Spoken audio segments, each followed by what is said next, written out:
পরম দয়ালের চরণে আমার শত সহস্র কোটি প্রণাম জানাই। আমার নাম হচ্ছে অসিত দেবনাথ। আমি বাংলাদেশের ঝিনাইদহ জেলার কালীগঞ্জ থানার কাষ্ঠভাঙা গ্রামে আমার বসবাস। তো এটি হচ্ছে যে আমার পরিচয়, এবং আমি একজন যাজকের পাঞ্জাধারী কর্মী। ঠাকুরের কৃপায় ঠাকুরের কাজ করার চেষ্টা করি, জানি না কতটা করতে পেরেছি। এটি হচ্ছে আমার সংক্ষিপ্ত পরিচয়। জয় গুরু। জয় গুরু। তো আমি আপনার মাধ্যমে জানতে চাই যে আপনি শ্রী শ্রী ঠাকুর অনুকূল চন্দ্রের দিশারি হয়ে আছেন। আপনি এই যে ধর্ম পথে বা সৎসঙ্গ পথে কেন আসলেন, বা এই ধর্মটা আমাদের কেন প্রয়োজন, আর একটু জানতে চাই যে এই শ্রী শ্রী ঠাকুর অনুকূল চন্দ্রের জীবনী সম্পর্কে আপনি একটু বিস্তারিত আলোচনা করুন। জয় গুরু বন্দে পুরুষোত্তমম। দেখুন, সম্ভবত 2007 সালে আমি দীক্ষা নিয়েছিলাম। আসলে দীক্ষা কি, ভগবান কি, ঈশ্বর কি, বা ধর্ম কিভাবে করতে হয়, এগুলো আমার একেবারেই ধারণা ছিল না, ধারণার বাইরে। তো আমার কাকা কাকিমা, আমার বাবা, আমার মা সবাই দীক্ষা নিচ্ছে। তো আমি আসলে কিছুই বুঝি না, আমি ওর ভিতরে এসেই বসে পড়েছি যে আমি আসলে দীক্ষা ইত্যাদি ইত্যাদি কি এসব কিছুই জানি না। তো যেভাবে দিল ওইভাবে আমি দীক্ষা নিলাম, ঠাকুরের নাম পেলাম। ওইভাবে করতে করতে একটা সময় আস্তে আস্তে আমি আমার এলাকারই একজন শ্রদ্ধেয় কাকা, বর্তমান তিনি সভাপতি ঋত্বিক দেবতা বাবু সুব্রত কুমার নাথ মহোদয়, তিনিই মূলত আমার এই আধ্যাত্মিক জগতে আনার জন্য তার অনেকটা অবদান। তো তিনি আমাকে বিভিন্ন জায়গায় নিয়ে যেত, হয়তো আমাকে বলতো যে একটা সত্যানুসরণ পাঠ করো, বা একটা অন্য গ্রন্থ পাঠ করো, বা দেখা যাচ্ছে যে কোনো জায়গায় আমাকে বলতো যে তুমি 5 মিনিট আলোচনা করো। তো এইভাবে তিনি আমাকে উৎসাহিত করতো। তো আমারও খুব ভালো লাগতো, অনেকে প্রশংসা করতো। কারণ পৃথিবীর সবাই একটা জিনিস, এটা সত্য কথা যে আমরা যদি কাউকে প্রশংসা করি সে কিন্তু খুশি হয় দিন শেষে। তা এইভাবে আস্তে আস্তে ধীরে ধীরে ধীরে ধীরে আমি যখন আমার লেখাপড়া জীবন চলছে, আমার আধ্যাত্মিক জগৎ এইভাবেই টুকটাক করে চলছে।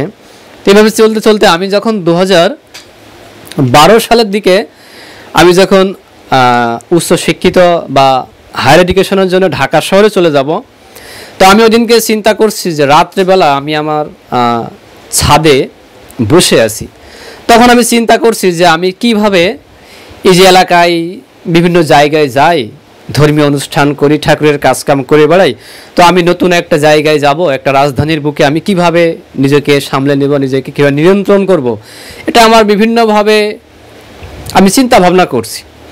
তো এই ভাবতে ভাবতেই আমার একজন সম্পর্কের দাদা আছেন, যিনি বাংলাদেশ টেলিভিশনের বর্তমান তিনি একজন মিউজিক ডিরেক্টর, সঙ্গীত শিল্পী, তিনি সাধনলাল দেবনাথ, তাকে আপনারা অনেকেই চেনেন। সো সেই দাদার সঙ্গে আমি সর্বপ্রথম ঢাকায় যাই। তো বিশ্বাস করেন, আমি যখন ঢাকায় যাই আমি কিন্তু সারা রাস্তা চিন্তা করতে করতে যাচ্ছি যে আমি নতুন একটা জায়গায় যাব, কিভাবে ঠাকুরের কাজ করব। তো আমি যখন তার বাসায় যাই, ওনার বাসাটা হচ্ছে ঢাকার আগারগাঁয় অবস্থিত, 7 তলা একটা বিল্ডিং। তো উনি সম্ভবত 5 তলায় কি 6 তলায় থাকতেন। তো আমি যখনই ওনার বাসায় আমি প্রবেশ করেছি, তো বিশ্বাস করেন যে আমি হঠাৎ করে দেখছি যে উনি একজন কালী মায়ের ভক্ত, মা কালীর সাধন ভজন করেন। তা ওনার যে আসন, ওই মায়ের যে আসনের উপরেই শ্রী শ্রী ঠাকুর অনুকূল চন্দ্রের পুণ্যপুঁথি একটা বই আছে, ঠাকুরের ভাববাণী। ওই ভাববাণী আমি প্রথমে দেখতে পেলাম ওই ইসের উপরে তাকে। তো দেখেই কিন্তু আমার ভিতর থেকে একটা অন্যরকম শক্তি হলো, যে আমি যেটা চিন্তা করছিলাম, যেটা ভাবছিলাম যে নতুন একটা জায়গায় নতুন একটা পরিবেশে আমি যাচ্ছি, সেখানে যে আমি কিভাবে আমার বাকি জীবন বা বাকি যে শিক্ষা জীবন, এগুলো আমি কিভাবে একটা পর্যায়ে নিয়ে যাব, এটা আমি চিন্তা ভাবনা করছিলাম। তো যখনই এই গ্রন্থ আমি দেখি, তখনই আমার ভিতরে অন্যরকম ভালো লাগা কাজ করে। এবং তাকে আমি জিজ্ঞাসা করলাম যে এটা আপনি কোথায় পেলেন। তো বলছে যে উনি এই গ্রন্থটা আমাকে একজন দিয়েছে, একজন ঋত্বিক মহোদয় দিয়েছেন। তো ঠিক আছে, তো তুমি যেহেতু ঠাকুরের দীক্ষিত, আমাকে বলছে তোমাকে আমি আগামী শুক্রবার অনুষ্ঠানে নিয়ে যাব। ঢাকা শহরে বিভিন্ন জায়গায় আপনার শুক্রবারে সাপ্তাহিক অধিবেশন হয়।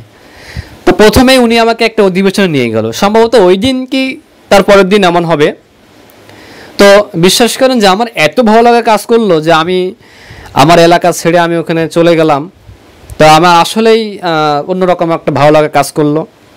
আমি সেই সাধু সঙ্গ, আবার সেই ঋত্বিক ধৈর্য যাজক বৈষ্ণব ভক্ত একটা সাধু সঙ্গ আমি করতে পারছি, এটা আমার কাছে এক অন্যরকম ভালো লাগা কাজ করলো। যখন আমার ভার্সিটিতে আমি অ্যাডমিশন দিলাম, সেখানেও আমি টিকে গেলাম। যাই হোক, ওখানে পড়তে পড়তেই তার ফাঁকে ফাঁকে যতটা সম্ভব হয় আমি পরমপিতার কাজ করছি।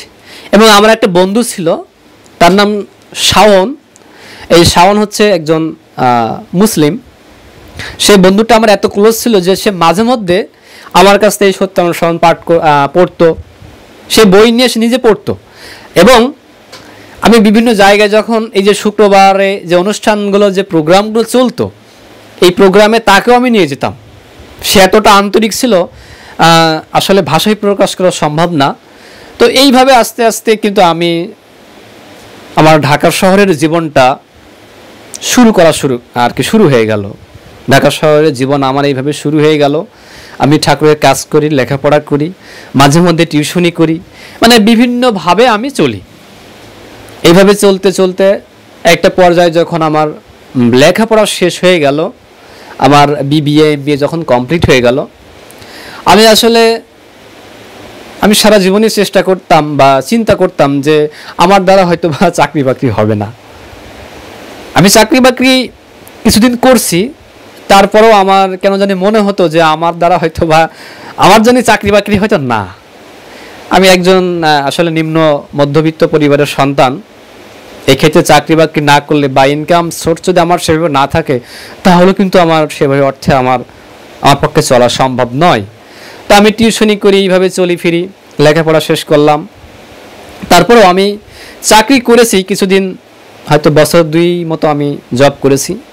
তারপরে আসলে আমার পক্ষে আর চাকরি করা সম্ভব হয়নি। ধীরে ধীরে আস্তে আস্তে আমি ঠাকুরের পথেই নিয়োজিত আছি। এবং আপনারা অনেকেই জানেন, আমার 2টা ইউটিউব চ্যানেলও আমি কাজ করি, অসিত দেবনাথ অফিসিয়াল, অনুকূল রাধা বলে। এখানে আমি যতটা সম্ভব চেষ্টা করি আপনাদের মতো বিজ্ঞ আলোচক বিদ্যাদের এনে এখানে আমি চেষ্টা করি যে সমাজের মানুষকে কিছুটা পরিবর্তন করার জন্য। এই আর কি, এটি হচ্ছে আমার সংক্ষিপ্ত কথা আমি বললাম, এভাবে চলছে। আচ্ছা, জয়গুরু। জয়গুরু। আমি আপনার অতীতের কিছু স্মরণীয় কথা বলছিলেন, তো আমি তার সাথে একটু অ্যাড করতে চাই যে আপনি বললেন বা আমরাও জানি যে আপনি গ্র্যাজুয়েশন কমপ্লিট করে আপনি তো পারতেন বড় কিছু জায়গায় চাকরি করতে, বা সেই যোগ্যতাও আপনার ভিতর আছে বা আপনি করেছেনও। তো আমার প্রশ্নটা হচ্ছে এই যে আপনি এই যে যারা সমসাময়িকভাবে যারা শিক্ষিত, যারা চাকরি বাকরি করছে, এই চাকরি বাকরি যারা করছে, করার পাশাপাশি আমি যতটুকু জানি আপনি এখন স্বাবলম্বী, বা আপনি হচ্ছে যে নিজের ইউটিউব চ্যানেল বা এই পথে এসে আপনি অনেকটা ডেভেলপ করেছেন। তো পড়াশুনো করেই যে চাকরি বাকরি করতে হবে, এই কথাটার প্রাধান্যটা আপনি কেমনভাবে দিচ্ছেন? এবং আপনি এই যে একজন শিক্ষিত মানুষ হয়ে এই যে ধর্মপথে এসেছেন, এই ধর্মপথের মানে কেন আসতে হবে, ধর্মপথে আসলে এর মাহাত্ম্যটা কি, এইটে আপনি একটু ব্যাখ্যা করুন। কেননা অধিকাংশ ক্ষেত্রে আমরা দেখি যে যারা শিক্ষিত তারা কিন্তু আমরা আজ প্রতিষ্ঠিত হব, ডাক্তার হব, ইঞ্জিনিয়ার হব, হ্যাঁ, কিন্তু কেউ ভাবে না যে আমি একজন ধর্মবিদ হব। তো ধর্মবিদ হতে মানে এই পথে আসতে গেলে এই পথটার যে মাধুর্যতা, সেইটা আপনি একটু বলুন যে ধর্মপথে আমরা কেন আসবো বা কেন আসতে হবে। জয়গুরু, অসংখ্য ধন্যবাদ। দেখুন যে চাকরি, ব্যবসা বা যেটাই বলি না কেন, আমরা প্রথম কথা হচ্ছে যে আমি কোনো কিছু ছোট করতে চাই না। যার যেদিকে মন যায় তার সেদিকেই কাজ করা উচিত, এটা আমার মন্তব্য এবং শ্রী শ্রী ঠাকুরেরই কথা যে যেদিকে যার নেশা তার কিন্তু সেই কাজটাই করা উচিত, কারণ সে কিন্তু সেই দিকেই ভালো করবে। কেউ দেখা যাচ্ছে ইংলিশে মাস্টার্স করছে অথচ বাংলা সাহিত্যিক হয়ে গেছে। মানে আমাদের লেখাপড়ার সঙ্গে কিন্তু বাস্তব বা কর্মজীবনের একরকম কোনো মিলই নেই। কিন্তু আমি কোনো বিষয়ে ছোট করি না। দেখেন যে প্রত্যেকটা মানুষই যখন জন্মগ্রহণ করে তার জেনেটিকভাবে সে কিন্তু একটা নির্দিষ্ট একটা শক্তি সঞ্চার করেই পৃথিবীতে আসে এবং তার পেশা এবং তার সেই ধ্যানটা সেই দিকে যাওয়াই উচিত। আমরা অনেক সময় যারা চাকরি করি না আমাদেরকে অনেক সময় অনেকেই ছোট করে, এটা কিন্তু একেবারে ঠিক না। দেখেন আমার একটা বন্ধুকে আমি বলছিলাম ও চাকরি বাকরি করে, কত প্রসঙ্গে চলে আসছে, আমি হয়তো চাকরি বাকরি করি না, ও আমাকে বিভিন্ন ইশারা ইঙ্গিতে আমাকে বিভিন্নভাবে কথাবার্তা বলছে যেটা আমার হয়তো কিছুটা মান সম্মান নষ্ট হচ্ছে, আমি বুঝতে পারছি। কিন্তু আমি তাকে বুঝাচ্ছি যে দেখো যে তুমি চাকরি করছো, তুমি যার আন্ডারে চাকরি করো সে কিন্তু ব্যবসা করে, তুমি যার আন্ডারে চাকরি করো সে কিন্তু ব্যবসা করে। হয়তো তোমার প্রতিষ্ঠানে 10,000 শ্রমিক আছে, এই 10,000 শ্রমিকের ভিতরে তুমিও একজন। তাহলে ওই একজন মানুষকে ভালো রাখার জন্য এই 10,000 শ্রমিক রাত দিন তোমরা খাটছো, পরিশ্রম করছো। আমরা কিন্তু এই জিনিসটা আমরা ভুলে যাই যে এই চাকরি এবং ব্যবসায়িক ক্ষেত্রে এই জিনিসটা কিন্তু আমাদের ঠিক করা উচিত যে আমরা যারা চাকরি করি, যার আন্ডারে চাকরি করি, যিনি আমাদের বস বা মালিক তিনি কিন্তু ব্যবসা করছে। কিন্তু হ্যাঁ, যারা চাকরি করছেন তারা যদি চাকরি না করে তাহলে একটা কোম্পানি একটা প্রতিষ্ঠান চলবে কিভাবে? সবারই প্রয়োজন আছে। কিন্তু যে কথা বলছিলাম, যার যেটা মাথায় ভালো ধরে ক্যাচ করে তার সেই দিকে যাওয়া উচিত। আমরা কি করি, আমাদের যারা ছোট ছোট ছেলে মেয়েরা আছে যখন এরা স্কুল কলেজে পড়ে তখন আমরা বলি হয়তো আমার ছেলে ইতিহাসে ভালো, ওকে আমি বললাম যে তুমি সায়েন্স নিয়ে তুমি পদার্থে তোমাকে মাস্টার্স করতে হবে বা রসায়নে মাস্টার্স করতে হবে। এটা কিন্তু আমাদের একেবারে করা উচিত নয়, কারণ ও জন্মগতভাবে ওর একটা ভালো দিক কিন্তু ও গ্রহণ করে আসছে, ওকে ওই দিকেই ছেড়ে দিতে হবে। এবং যে কথা বলছিলেন যে এই পথে কেন আসলাম, আসলে এই পথে তো আসা এইভাবে বলে কেউ হয় না, হয়তো পরম পিতার কৃপায় একটা সময় না একটা সময় মানুষের ওই ভাব সৃষ্টি হয়, ওইভাবে একটা পর্যায়ে সে চলে আসে। আমরা যেমন প্রার্থনার ভিতরে বলি যে ভাগ্য জগা মেরা আদিকা মিলে সদ্গুরু আয়, তোমার আদি ভাগ্য জাগরিত হয়েছে তাই সদ্গুরু পেয়েছো। অর্থাৎ আমার মনে হয় যে আমরা তো এক জীবনে কর্মফল ভোগ করি না, বহু বহু জন্মান্তরে কর্মফল ভোগ করি। হয়তো বা কোনো এক জন্মের হয়তো স্বীকৃতি কর্মফল পরম পিতার কৃপায় ছিল, যার জন্য হয়তো সাধুপথে আসতে পেরেছি। কতটা করতে পারছি তা জানি না, তবে যদি আমরা চেষ্টা করি, আমরা একেবারে যদি শিক্ষিত সমাজ আমরা যদি একটু ধর্মের পথে এগিয়ে আসি তাহলে এই ক্ষেত্রে প্লাস পয়েন্ট অনেক ক্ষেত্রে বেড়ে যায়, এটা আমার মনে হয়। কারণ আমরা চাকরি করব, আমরা আমরা ব্যবসা করব, আমরা স্বাবলম্বী হব, আমরা সব কিছুই করবো, কিন্তু তার ভিতরে আমার ধ্যানে থাকতে হবে বা আমার একজন জীবনে একজন বস থাকতে হবে, মালিক থাকতে হবে। মালিকবিহীন কিন্তু আমরা চলতে পারবো না। তো এইভাবে আসলে আশা, এটি হচ্ছে আসলে মুখ্য বিষয়। তো জয়গুরু, সুন্দরভাবে আপনি বিশ্লেষণ করলেন। তো অসিত বাবু, আমি আর একটা প্রশ্ন করতে চাই যে শাস্ত্রেও বলছেন যে মানুষ জন্মাচ্ছে প্রত্যেক ঘরে ঘরে, প্রতি ঘরে ঘরেই কিন্তু মানুষ জন্মাচ্ছে, কিন্তু এই যে মনুষ্যত্ব কিন্তু জন্মাচ্ছে না, মনুষ্যত্বর কিন্তু বিলুপ্ত হয়ে যাচ্ছে। এই মনুষ্যত্বকে বাড়াতে গেলে, এই মনুষ্যত্বকে জাগ্রত করতে গেলে আমাদের আসলে কি করা উচিত, এর উপরে একটু আলোকপাত করুন। তো অসংখ্য ধন্যবাদ। ঠাকুর বলতেন যে একটা মানুষ খুঁজে পেলাম না। যখন সিআর দাস, চিত্তরঞ্জন দাস, যিনি ভারতবর্ষের অন্যতম নেতা, তিনি যখন ঠাকুরের কাছে এসে বসেছেন, ছটফট করছেন চলে যাওয়ার জন্য, ঠাকুর বলছেন যে আরেকটু বসুন, আরেকটু বসুন, এইভাবে বলছে। কিন্তু সিআর দাস অর্থাৎ চিত্তরঞ্জন দাস বলছেন যে ঠাকুর আমার একটা মিটিং আছে, আমাকে যেতেই হবে, না গেলেই নয়। ঠাকুর বলছেন যে আরেকটু বসুন, আরেকটু বসুন। তখন চিত্তরঞ্জন দাস বলছেন যে ঠাকুর এমন একটা মানুষ খুঁজে আমি পেলাম না যে যার কাঁধে ভর দিয়ে, যার কাঁধে আমার এই দায়িত্ব দিয়ে আমি কিছুটা দিন, কিছুটা সময় আপনার সঙ্গে, সাধুর সঙ্গে করতে পারি। ঠাকুর কিন্তু এই কথাটা শোনার জন্য এতক্ষণ বারবার বলছেন যে আর একটু বসুন, আর একটু বসুন। তাহলে চিন্তা করেন যে তিনি কেন এই কথা বললেন, যে একটা মানুষ কিন্তু খুঁজে পায়নি। তিনি বলছেন যে এত বড় ভারতবর্ষে এত মানুষ, আপনি একজন মানুষ খুঁজে পেলেন না চিত্তদা? তখন ঠাকুর বলছেন যে তাই তো আমি বলি, আপনারা যদি এখন থেকেই দীক্ষা, শিক্ষা, বিয়ে এই তিনটা জিনিস ঠিক করে দেন, তাহলে আগামী 20 থেকে 25 বছর পর কিছু ঝা চকচকে ছেলে মেয়ে জন্মগ্রহণ করবে, যারা এই পৃথিবী, দেশ, তারাই রক্ষা করবে। যে লালনের ভাষায় বলতে হয় যে বেড়েছে জনসংখ্যা, মানুষ বাড়েনি। তা চিন্তা করেন, একটা কুকুর যখন জন্মগ্রহণ করছে তাকে আমরা বলছি কুকুরের বাচ্চা, একটা গরু যখন জন্মগ্রহণ করছে গরুর বাচ্চা বলছি। সব কিছুরই তারা সার্টিফিকেট নিয়ে জন্মগ্রহণ করছে, কিন্তু একমাত্র মানুষই ব্যতিক্রম, যে আমরা জন্মগ্রহণের সঙ্গে সঙ্গে আমরা মানুষ নই। আর মানুষের সঙ্গে আমরা দুইটা শব্দ যদি আমরা অ্যাড করি, একটা মান, একটা হুশ। যার মান সম্মান আছে, যার মান আছে এবং যার সে সেন্স আছে, হুশ আছে, সেই লেভেলের সেন্স আছে, সেই তো মানুষ। আমরা কিন্তু মনুষ্যত্ব জীবন, মানব জীবন পেয়েও কিন্তু আমরা হেরিয়ে ফেলছি। আপনি মাঝে মাঝে আলোচনার ভিতরে বলেন যে 84 লক্ষ জনই ভ্রমণ করে আমরা আমাদের স্বাদের মানব জনম। আমরা কিন্তু ভুলে যাই যে আমাদের করণীয় কি। ঠাকুর একদিন দেওঘর আশ্রমে বসে আছেন একটা টুলের উপরে।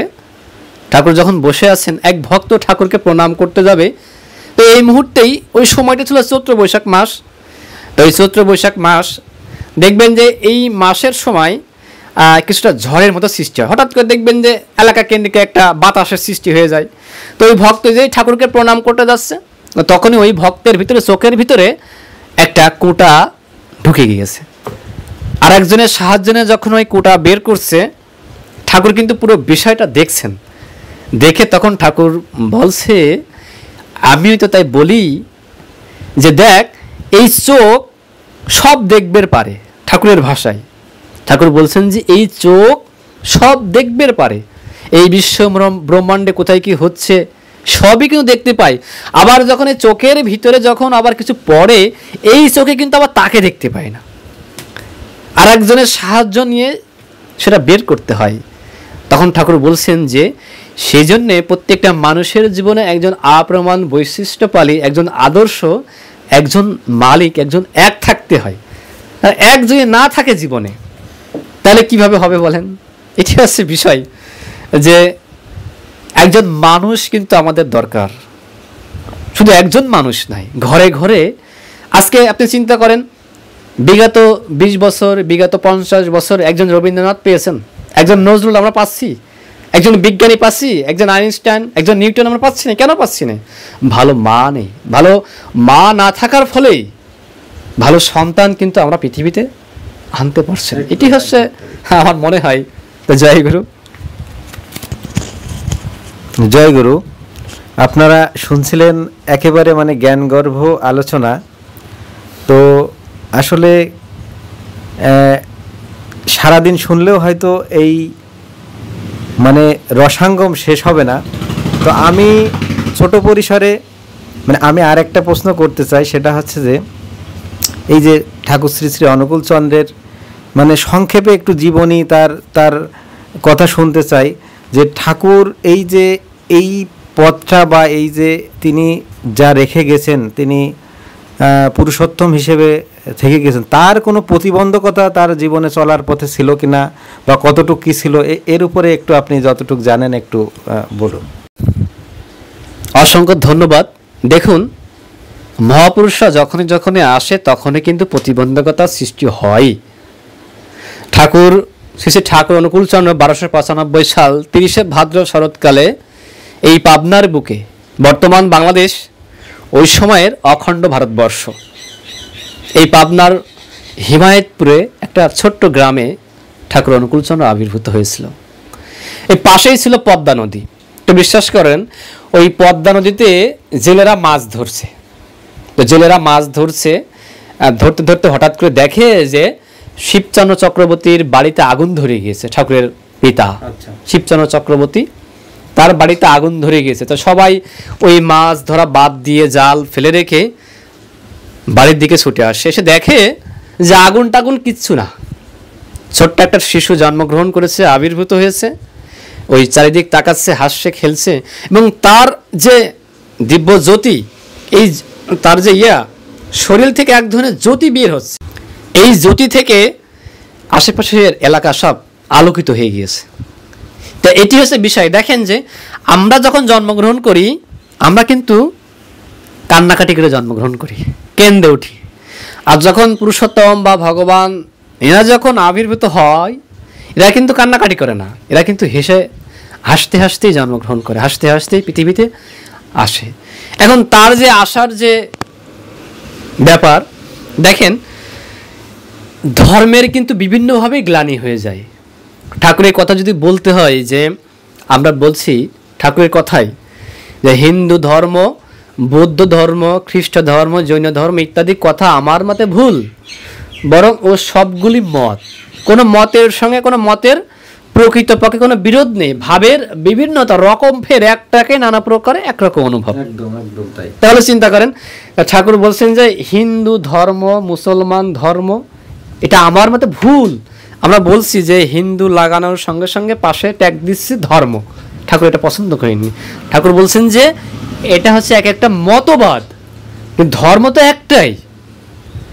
যদি আমরা এতটা বিশ্বাস করি, এতটা মানি যে আমাদের সৃষ্টিকর্তা সবারই একজন, ভগবান রামচন্দ্র যখন পৃথিবীতে আসলো নররূপী নারায়ণ অর্থাৎ মানুষ রূপে, যখন রামচন্দ্র পৃথিবীতে আসলো তখন কি হলো, একটা মতবাদের সৃষ্টি হলো।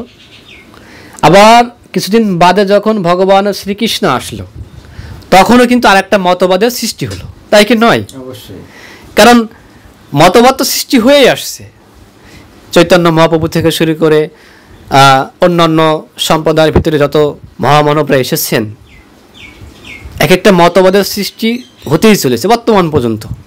তাহলে মতবাদ বা পার্থক্য এটা কিন্তু বিষয় না, এবং এটা কিন্তু হয় কিন্তু আমাদের কারণেই। কারণ ভগবান শ্রীকৃষ্ণের গীতার সে কথা যে আবার বলি, যে যখন যখন গ্লানি হয়, তা গ্লানি কাদের কারণে হয়? আমার আপনার কারণেই হয়।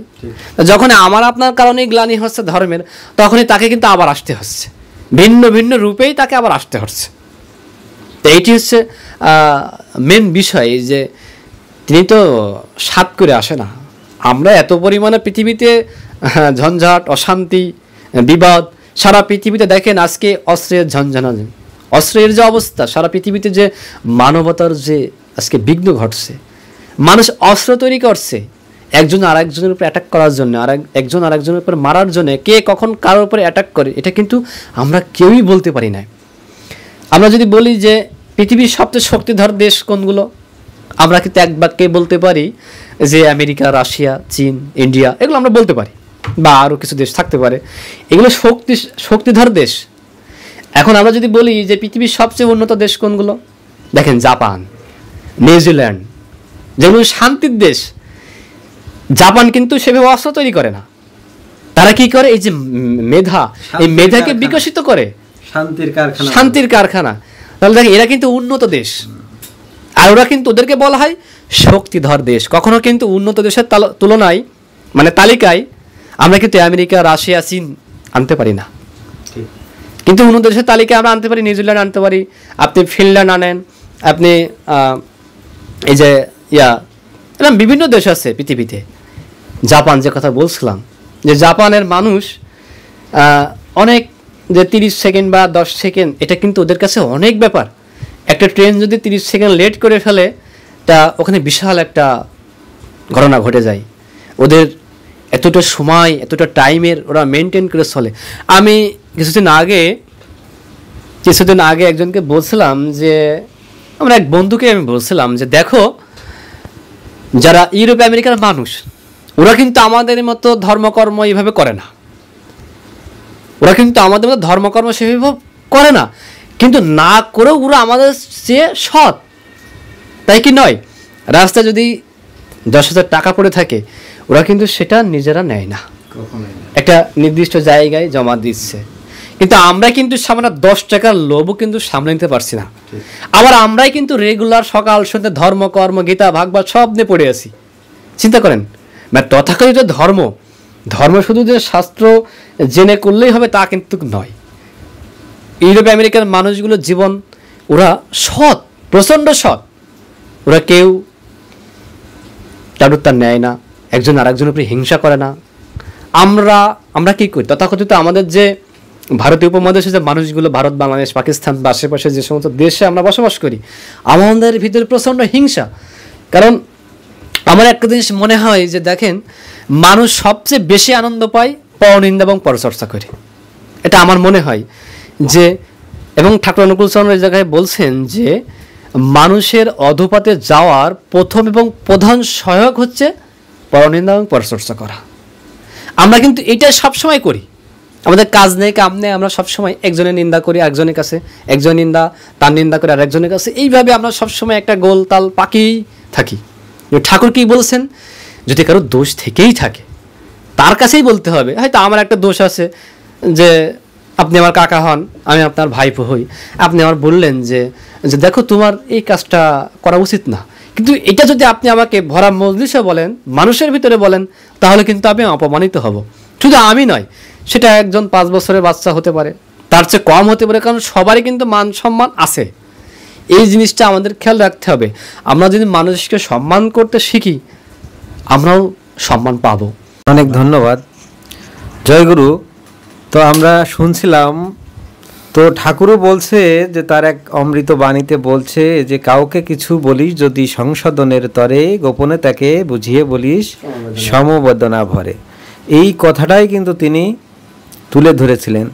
তো আমাদের কথা হচ্ছে, আমাদের কথা না, এটা শাস্ত্রেরও কথা, যে ছোট বড় যাই হোক, যার যে স্থান, যদি আমরা তাদেরকে সেইভাবে সম্মান দিই, তাহলেই কিন্তু আমরা সম্মানটা পাব। তা ব্যতীত কিন্তু আমরা সম্মান পাব না।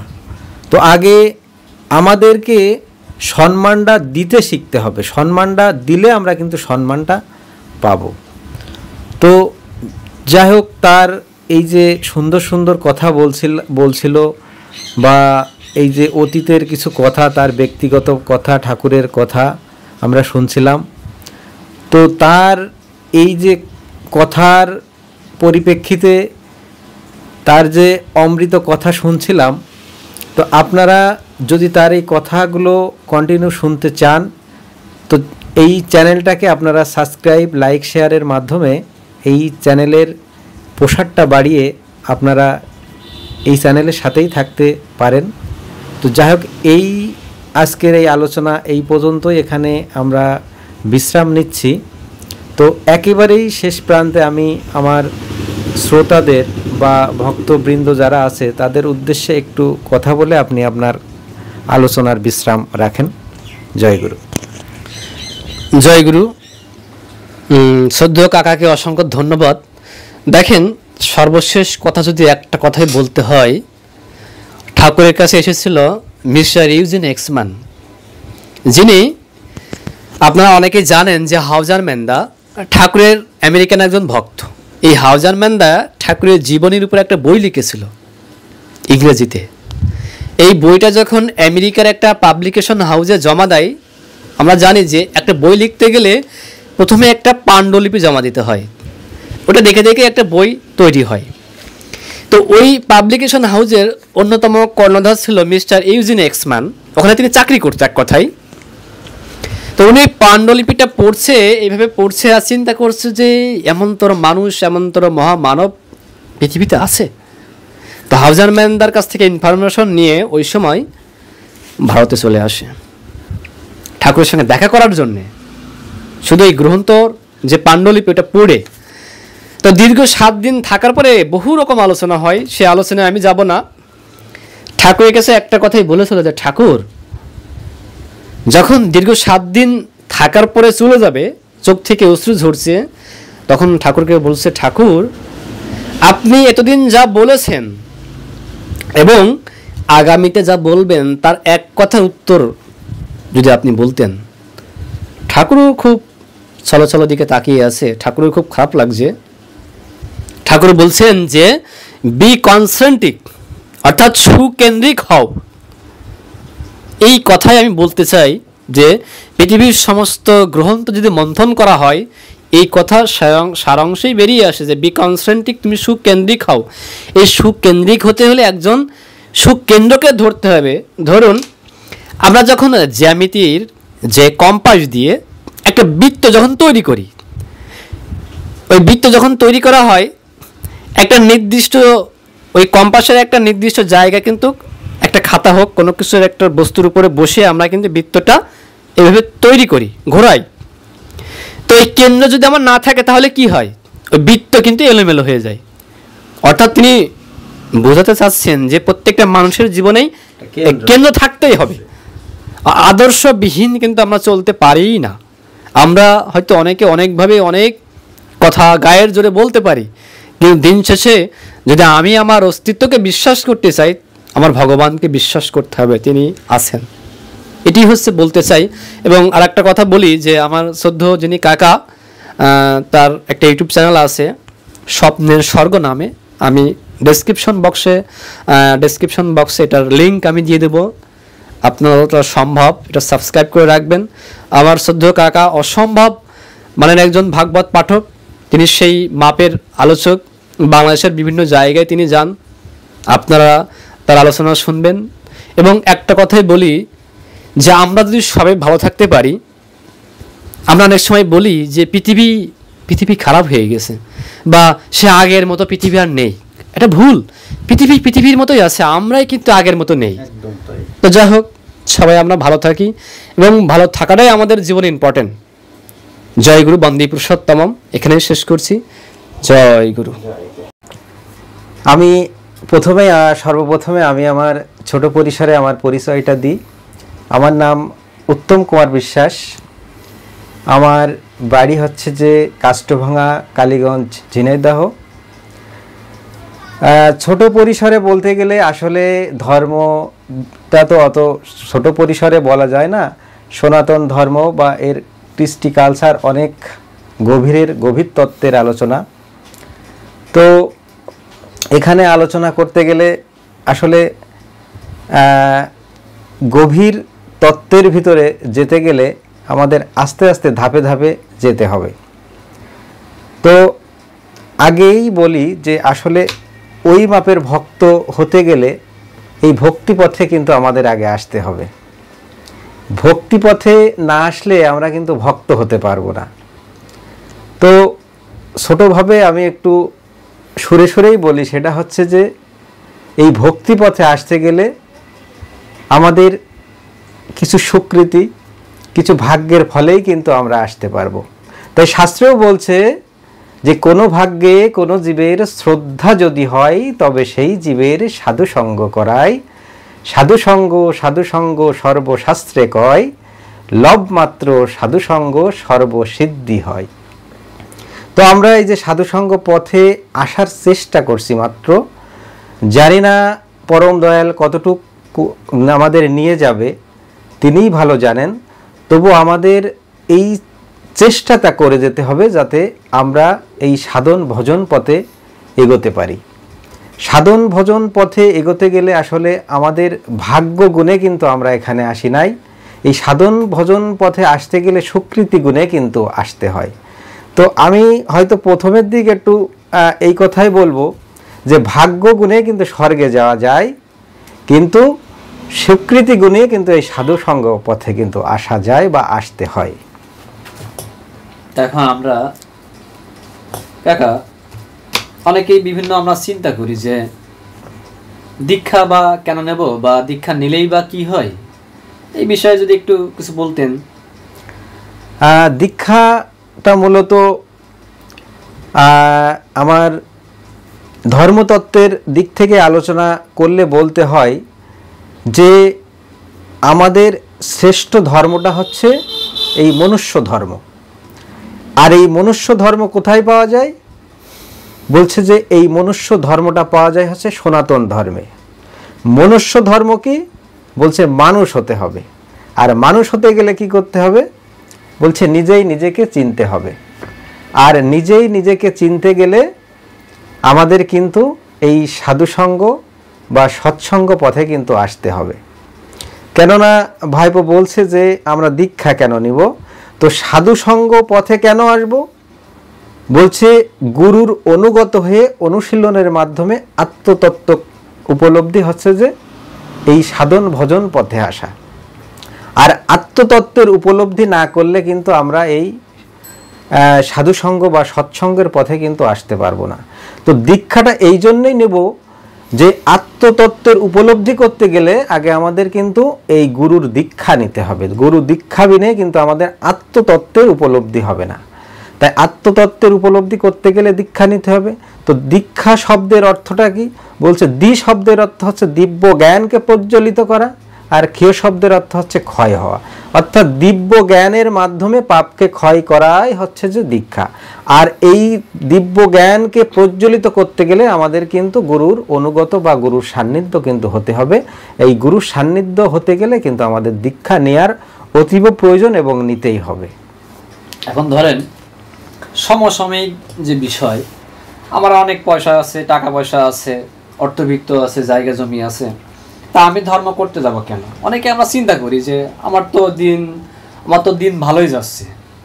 তো সেই ক্ষেত্রে আপনি আসলে কি বলতে চাচ্ছেন? যে হ্যাঁ, দেখুন এখানে কিন্তু আমার শ্রী শ্রী ঠাকুর অনুকূল চন্দ্রের একটা একদমই প্রচলিত একটা বাণী বলবো না, তার একটা মুখমিশ্রিত মানুষের আত্মতত্ত্ব উপলব্ধি করার মতো একটা বাণী। আপনি বলছেন যে আমরা হচ্ছে যে এই সাধুসঙ্গ পথে আমরা কেন আসব? তো ঠাকুর বলছেন যে মানুষ আপন টাকা পর যত পারিস মানুষ ধর। এই মানুষকে ধরতে হবে। এখন মানুষকে আমরা কিভাবে ধরব? বলছে যে টাকা পয়সা অর্থ করি অনেকেরই আছে। আমি পূর্বেই বললাম যে এই পথটায় আসতে গেলে কিন্তু আমাদের স্বীকৃতির প্রয়োজন।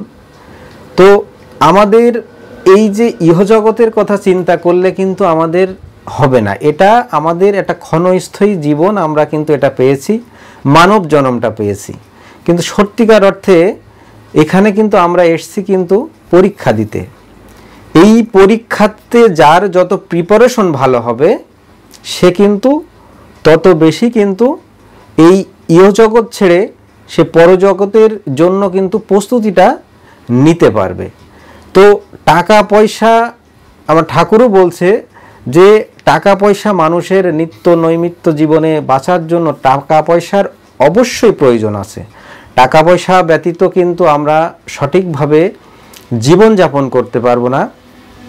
আর জীবন ধারণ না করতে পারলে কিন্তু আমরা এই সাধন ভজন পথেও কিন্তু আমরা থাকতে পারবো না। কিন্তু আমরা যদি প্রকৃত অর্থে যে মনুষ্যত্বকে বা ভগবানকে বাদ দিয়ে যদি টাকা পয়সাকে প্রায়োরিটি বেশি দিই, তাহলে কিন্তু আমরা এই সাধন ভজন পথে এগোতে পারবো না। তো এটা বিশেষজ্ঞরাও বলছে যে প্রয়োজনের অতিরিক্ত সব কিছুই কিন্তু বিষ। অর্থাৎ আমাদের প্রয়োজনটা থাকতে হবে, কিন্তু সেটা যেন মাত্রাধিক না হয়। তাই এই টাকা পয়সার প্রয়োজনের পাশাপাশি আমাদের অবশ্যই ধর্মতত্ত্ব বা ধর্ম সম্পর্কে কিন্তু আমাদের জানতে হবে। তা না হলে কিন্তু আমরা এই আধ্যাত্মিক জগৎটাকে কিন্তু আমরা উপলব্ধি করতে পারবো না। মানুষ আপন টাকা পর তত পারিস মানুষ ধর। দেখা যাচ্ছে এই ক্ষেত্রে এখন টাকা তো মানুষের কাছেই থাকে। ঠাকুরকে এক ভক্ত জিজ্ঞাসা করছে যে ঠাকুর, আমি তো ভগবানকে মানিই না বা বিশ্বাসই করি না। তখন ঠাকুর বলছেন যে তার মানে তুই নিজেই বিশ্বাস করিস না। কারণ আমার যে অস্তিত্ব, আমার যে সত্তা, আমি যদি বলি যে আগুনকে দেখা যায় না, বাতাসকে দেখা যায় না, তার মানে কি বাতাসের কি অনুভব শক্তি আছে না আমার? আগুন কি কোনো একটা মাধ্যমে যখন তাকে একটা বারুদ হোক, একটা কাঠ হোক, তার সংঘর্ষের মাধ্যমে যখন প্রয়োগ করা হচ্ছে, সে আগুন কিন্তু দেখা যাচ্ছে। অর্থাৎ বিশ্বাস কিন্তু আমাদের করতেই হচ্ছে। তদ্রূপভাবে ভগবানকে আমরা অনেক ক্ষেত্রেই এই জায়গায় বিশ্বাস করতে চাই না। এটা আসলে কেমন মনে হয় আপনার কাছে? এই যে অনুভব বা অনুভূতির কথা আপনি বললেন, এটা এখানে একটা চৈতন্য চরিতামৃতে এই একই কথা কিন্তু বলছে। কারণ যুগে যারা পুরুষোত্তম বা মহাপুরুষ হয়ে এসেছেন, শাস্ত্রের কথা হয়তো একই কথা এক একজন ভিন্নভাবে বলছে, কিন্তু তত্ত্বটা একই রকম। যে কথাটা বললেন অনুভব বা অনুভূতির যে কথাটা বললেন, সেটা হচ্ছে আমার গৌরহরি তিনি কিন্তু একটা শাস্ত্রে বলছেন যে যখন বাংলাদেশ ভারত অখণ্ড, তখন কিন্তু গৌরহরি কিন্তু তার এই ভজনের বস্তু কিন্তু কাউকে দিতেন না। মানে আপনার কথার পরিপ্রেক্ষিতে আমি কথাটা বলছি, যদিও কথাটা তত্ত্ব একই।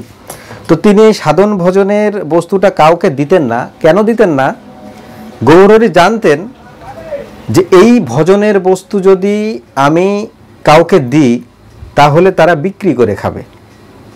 তো তিনি গৌরহরি কিন্তু একজনের জন্য অপেক্ষা করেছিলেন যে আমার এই ভজনের বস্তুটা আমি একজনের ভিতরে দিব। তো একদিন সেই সময়টা এলেন, তিনি যার জন্য অপেক্ষা করছিলেন তার নাম হচ্ছে তপন মিশ্র। এই তপন মিশ্র একদিন গৌরহরির কাছে এসে যখন বসেছেন, আসার সাথে সাথে কিন্তু গৌরহরি বললেন যে তপন তুমি নাম করছো? তা বলছে হ্যাঁ। তা বলছে নাম সম্পর্কে তুমি জেনেছো? তা বলছে হ্যাঁ। তা বলছে কৃষ্ণ পেয়েছো? তা বলছো না। তা বলছে তুমি নাম সম্পর্কে জেনেছো, তুমি নামের মানে নামের বিষয়বস্তুটা বুঝতে পেরেছো, কিন্তু তুমি কৃষ্ণ পাওনি, অর্থাৎ তোমার জ্ঞানের উৎপন্ন হয়েছে কিন্তু তোমার বিজ্ঞানটা কিন্তু এখনো হয়নি।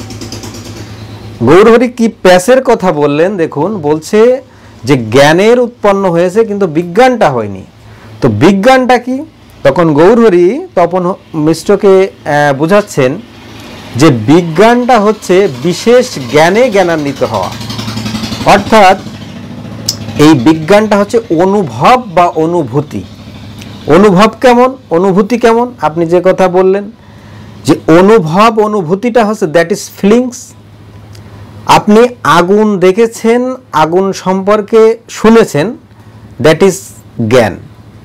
কিন্তু যতক্ষণ আপনার ওই আগুনে হাতটা না পড়েছে, আপনি যতক্ষণ সেকা না খাচ্ছেন, ততক্ষণ কিন্তু আপনার বিজ্ঞানের উৎপত্তি হচ্ছে না, সুতরাং বিশ্বাসও হচ্ছে না।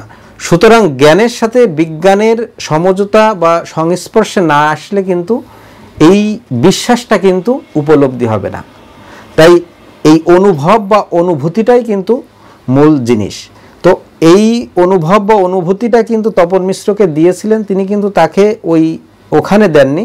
তিনি বলছিলেন যে তুমি এই কৃষ্ণকে পেতে গেলে তোমাকে কাশীধামে যেতে হবে। তিনি কাশীধামে যেয়ে তিনি কিন্তু ভগবানের নাম করে তিনি কিন্তু ভগবানকে পেয়েছিলেন। তো আমাদের এই অনুভূতি বা অনুভবটা কিন্তু আমাদের সৃষ্টি করতে হবে, তা বিনে কিন্তু আমরা কিন্তু এই সাধন ভজন পথে কিন্তু আমরা এগোতে পারবো না। যথার্থই বলেছেন। তো দেখেন বর্তমান যে সমসাময়িক বিষয়ের কথা যদি বলি, যারা আর্য সনাতন ধর্মে আমরা আসি, বিশেষ করে যারা ছোট ছোট ছেলেমেয়েরা আমাদের সন্তানদেরকে আমরা ধর্মপথে আনতে চাই না। যদি আমরা একটু ধুতি পরি বা একটু ধর্মের পথে চলি, আমরা অনেকেই আমাদের সম্প্রদায়ের মানুষের কিন্তু আমরা নাক ছিটকাই, একজন আরেকজনকে হেয় প্রতিপন্ন করছি। যদি সনাতন ধর্ম একটা প্রাচীন ধর্ম, এটা যদি একটা দীর্ঘদিন ধরে যদি একটা জায়গায় যদি আমরা নিয়ে না যেতে পারি, তাহলে তো এটার একটা ভিত্তি থাকবে না। কারণ দেখেন যে বিশেষ করে যখন প্রচণ্ড গরম পড়ে, অনেক জায়গায় এই যে জলের যে লেয়ার, এটা কিন্তু আস্তে আস্তে নিচে চলে যাচ্ছে। তা আমার মনে হচ্ছে যে সনাতন ধর্মের আমরা যারা আছি, আমরা কিন্তু দিনের পর দিন আমরা কিন্তু আমাদের লেয়ারটা, ধর্মের যে লেয়ার, এটা কিন্তু আমাদের নিচে চলে যাচ্ছে। এইটার কারণটা কি? আমরা কিন্তু একজন আর একজনকে সহ্য করতে পারছি না। একজন ধুতি পরছে বা একজন একটু ধর্মের সাধুসঙ্গ করছে, আমরা কিন্তু তাদের দেখে আমরা নাক ছিটকাই বা বিভিন্ন মন্তব্য, বিরূপ মন্তব্য করে আমরা বসি। তো এই ক্ষেত্রে আমাদের আসলে করণীয়টা কি? আসলে এটা আমাদের প্রশ্নটার উত্তরেই কিন্তু আমাদের ভিতরেই কিন্তু লুকিয়ে আছে। কারণ আমরা সেইভাবে সমাজটাকে তৈরি করতে পারছি না। এই সমাজের কৃষ্টি কালচার, অথচ দেখুন আমাদের যে সমাজে যারা এই কাজটা করবে তারাই কিন্তু আজকে ধর্মের পথে মূলত বাধা ঠিক না, মানে তাদের ভিতরে অজ্ঞানতাটা কাজ করছে। যে কারণে দেখুন আপনি এখন যদি একটা চারা গাছ বা বীজ রোপণ করেন, তার ফল কিন্তু আপনি সাথে সাথে পাবেন না। তাকে সেই ফলটা পেতে গেলে কিন্তু একটু সময় লাগবে, সেই চারা গাছটা বড় হবে, তাকে রক্ষণাবেক্ষণ করতে হবে, আস্তে আস্তে চারা গাছটা তার প্রসার বিস্তার করলে ফল আসবে, ফুল আসবে, ফল আসবে, তারপরে সেখান থেকে আমরা পরিপূর্ণ কিছু জিনিস আশা করব। তো এখানে আসলে ধর্মটা মানে ওইভাবে বলতে গেলে যে আমাদের আসলে কিছু জ্ঞান বলেন বা বিজ্ঞান বলেন, এই যে আমরা দেখছি অনেক বাচ্চার যাদের দীক্ষাদানের বয়সটা পার হয়ে গেছে, অথচ আমরা সেই বয়সে তাকে কিন্তু দীক্ষা দিচ্ছি না। এখানে ঠাকুর কিন্তু একটা কথা কিন্তু তার বাণীতে বলছেন যে সন্তানকে মানুষ করতে গেলে, মানে তিনি বলছেন যে 5 থেকে 7, 7 থেকে 12 এর ভিতরে সন্তানকে দীক্ষায় মতি করো। তো আমরা কিন্তু একটা সন্তানকে বা একটা বাচ্চাকে যখন আমাদের নিয়ন্ত্রণে রাখতে গেলে আমরা কিন্তু 12 বছর পর্যন্ত, শাস্ত্রও বলছে যে 12 বছর পর্যন্ত আমরা তাদের নিয়ন্ত্রণে রাখতে পারবো। পরবর্তীতে হয়তো সে যখন কিশোর বয়সে যাবে, তখন অনেকটা যখন স্কুল কলেজে বা একটু উচ্চ পর্যায়ে যাবে, তাদেরকে আমরা ওইভাবে হয়তো বা নিয়ন্ত্রণে রাখতে পারবো না। তো 12 বছরের ভিতরে যদি আমরা সেই জ্ঞানের আলোটা তার ভিতরে প্রজ্বলিত করতে পারি, বা সেই জ্ঞানের আলো, ধর্মের অনুভূতিটা যদি জাগ্রত করে দিতে পারি, সেই বাচ্চাটা সেই মানে শিশুটাই কিন্তু আগামী দিনে সে কিন্তু ধর্মের আলো নিয়েই কিন্তু বেড়ে উঠবে এবং প্রকৃত হতে সে কিন্তু একজন ধার্মিক হবে। বিশেষ করে যদি এই যে একটু যুক্ত করি যে অন্য সম্প্রদায় যারা আছেন, ওনারা কিন্তু ওনাদের যারা ছেলে মেয়ে আছে ওদের কিন্তু গাইড করে তুলে নিয়ে আসে, কিন্তু আমাদের ক্ষেত্রে সম্পূর্ণ ভিন্ন।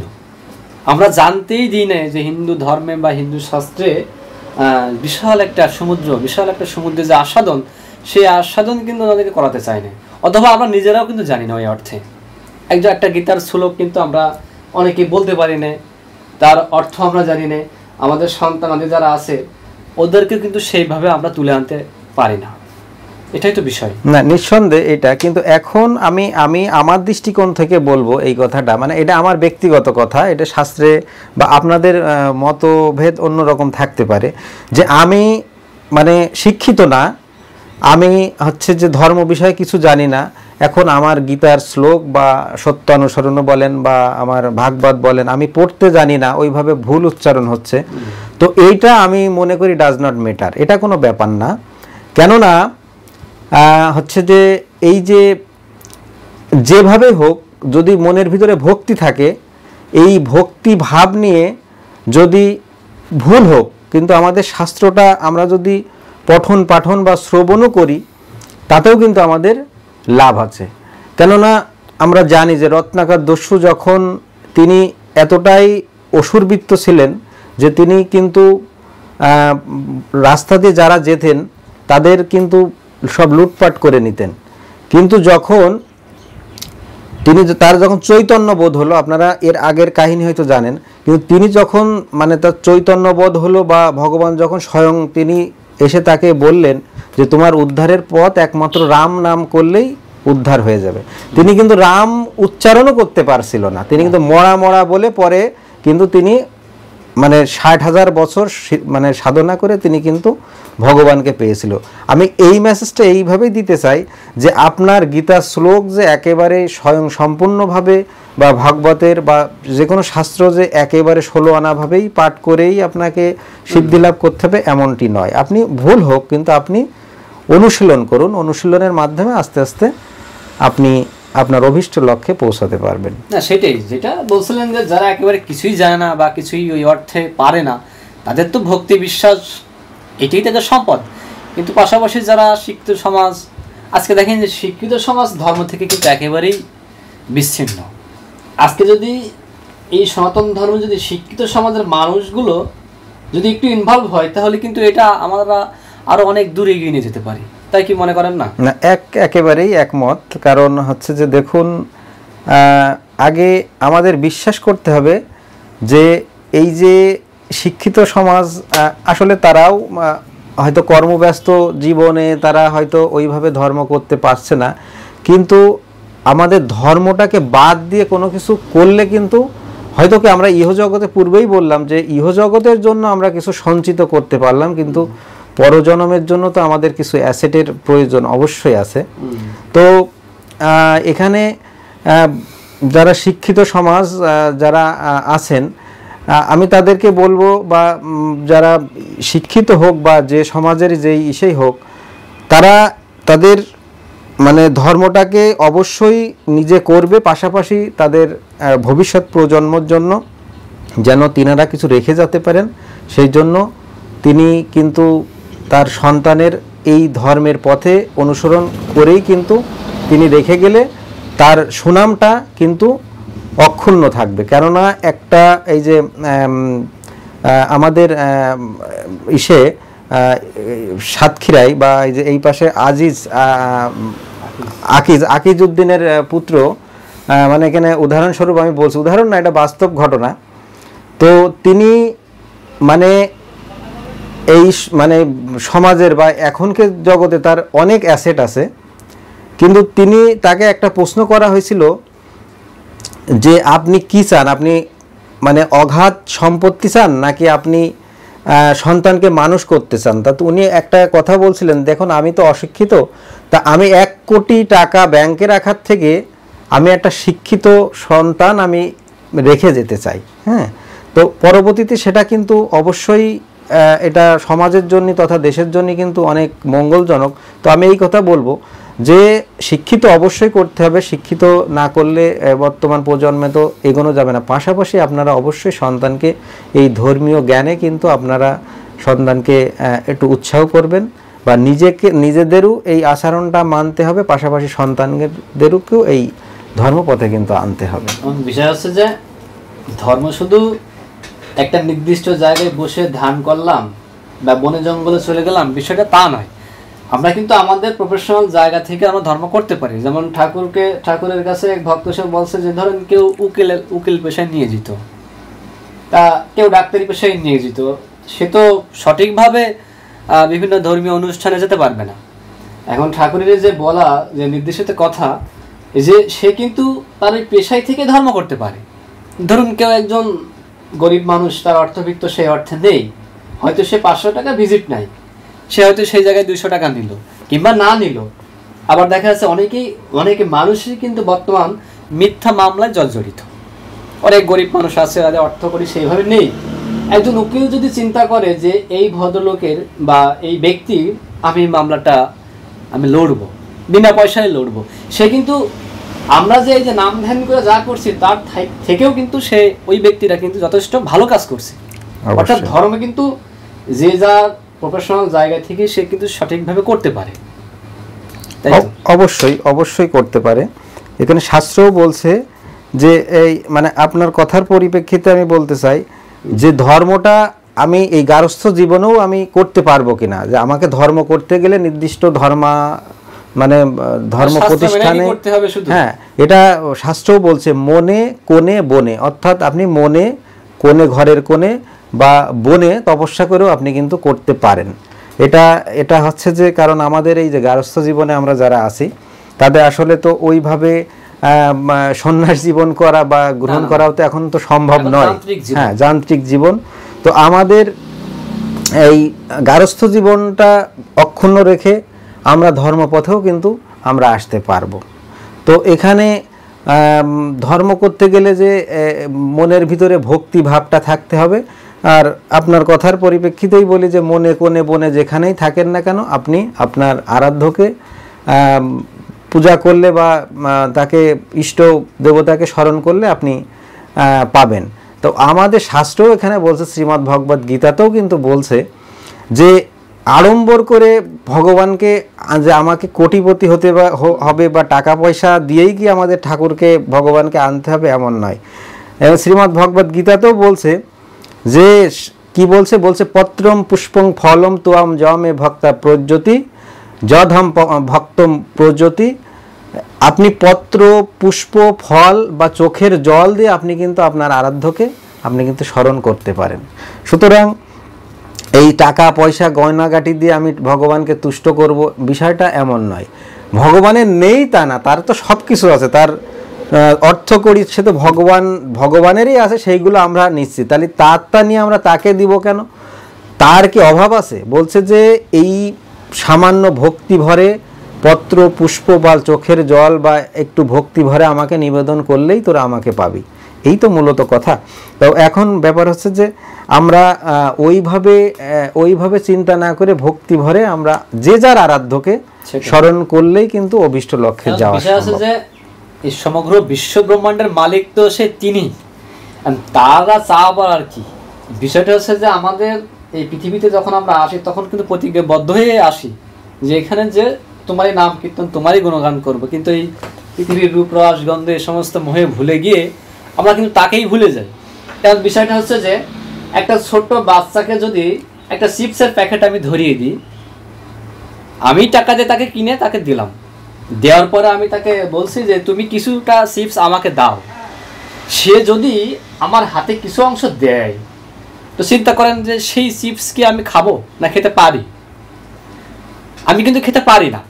ওই চিপসের অংশ কিন্তু তাকে আবার আমি ফিরিয়ে দেব, জাস্ট আমার একটা পরীক্ষা, আমি কিন্তু ফিরিয়ে দিচ্ছি। এবং শুধু চিপস নয়, তার মাথায় হাত বুলিয়ে আশীর্বাদ করে ভালোবাসা দিয়ে ওই চিপসও ফিরিয়ে দিচ্ছে, আবার ভালোবাসাও আশীর্বাদও আমি করছি।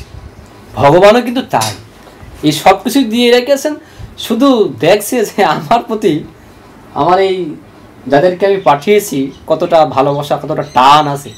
বিষয়টা কি তাই নয়? একদমই তাই। মানে এটা অত্যন্ত একটা গুরুত্বপূর্ণ এবং তাৎপর্য কথা যে আসলে আমরা কি নিয়ে এসেছিলাম বা আমরা যেটা দিচ্ছি তাকে, যেটা আমরা নিবেদন করছি, এটা কি আমারই? আমি তার জিনিস কিন্তু তাকেই আমরা ফেরত দিচ্ছি। কিন্তু বিষয় হচ্ছে যে কে কতটুক ভক্তি ভরে, কে কতটুক তার আরাধ্য হয়ে তাকে নিবেদন করছে, এইটাই হচ্ছে যে মুখ্য বিষয়। তা এইটা হচ্ছে ব্যাপার। তা আমরা তার জিনিস তাকেই কিন্তু আমরা ফেরত দিচ্ছি।